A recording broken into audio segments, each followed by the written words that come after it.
Welcome to the wonderland stories.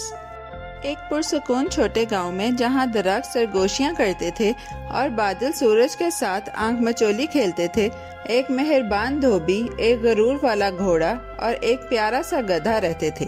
جب غرور مہربانی سے ملتا ہے تو کیا ہوتا ہے، آؤ سیکھنے، ہنسنے اور تھوڑی سی جادوئی خوشبو کے ساتھ اس خوبصورت سفر میں چلتے ہیں۔ ان کے پاس دو خاص جانور دوست تھے۔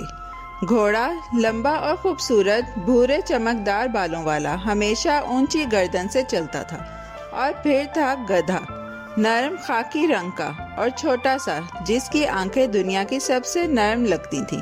ہر صبح دھوبی گھوڑے پر سوار ہوتا اور گدھے کی پیٹھ پر بڑے بڑے کپڑوں کے گتھے رکھتا، پھر وہ چلتے ٹپ ٹپ ٹپ ٹپ گاؤں کے موڑے تڑے راستوں پر۔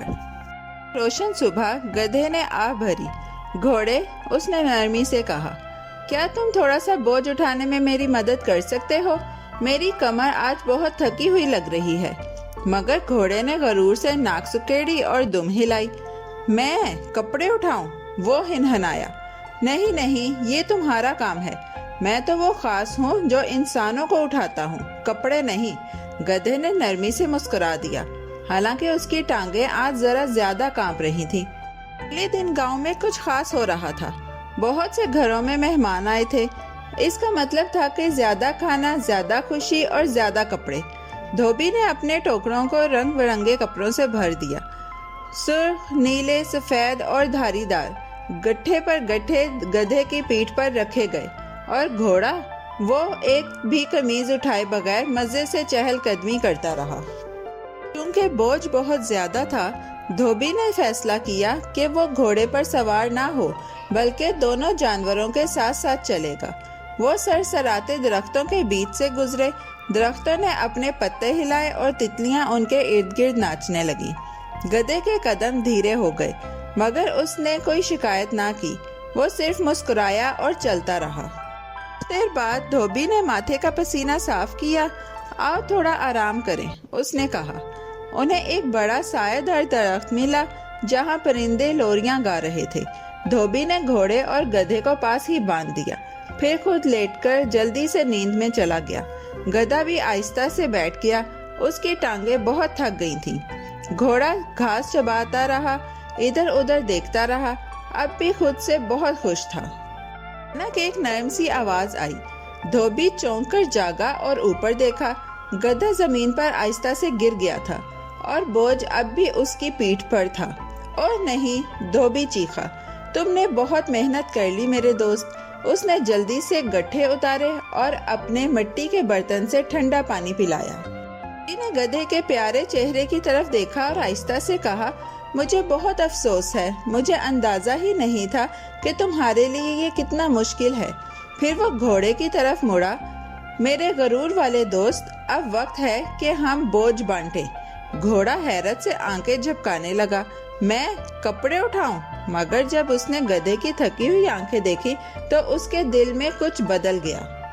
پہلی بار گھوڑا راضی ہو گیا۔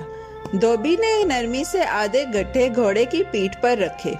گھوڑا تھوڑا لڑکھڑایا اور بولا، او خدایا، یہ تو بہت بھاری ہے۔ گدھے نے نرمی سے مسکرایا اور کہا، شکریہ، اور پھر وہ چلنے لگے، اس بار ساتھ ساتھ۔